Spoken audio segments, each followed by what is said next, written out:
Depuis quelques mois, c'est systématique ici à Bamako. Il y a chaque semaine un rassemblement, une manifestation où vous allez le voir, la France est désignée comme le coupable de tous les problèmes. Aujourd'hui, c'est une association de commerçants qui tient un meeting très politique. Ici, tout le monde soutient cet homme, le colonel putschiste Assimi Goïta, qui a pris le pouvoir il y a 1 an et demi à la tête de ce qu'ils appellent la transition. Cette transition, on veut tous qu'elle continue. Et la transition, avec ou sans la France? Il faut qu'elle dégage, oui ou non?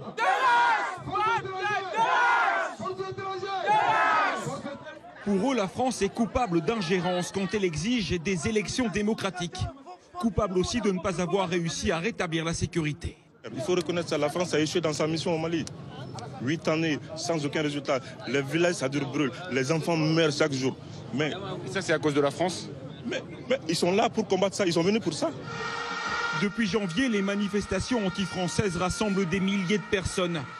La plupart du temps à l'appel de groupes proches du pouvoir malien qui soufflent sur les braises.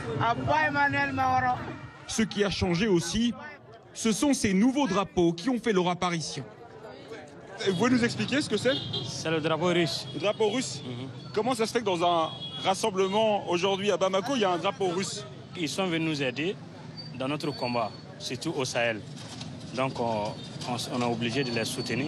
On a remplacé la France parce que la politique française, vraiment, on en a marre de ça. On veut son départ.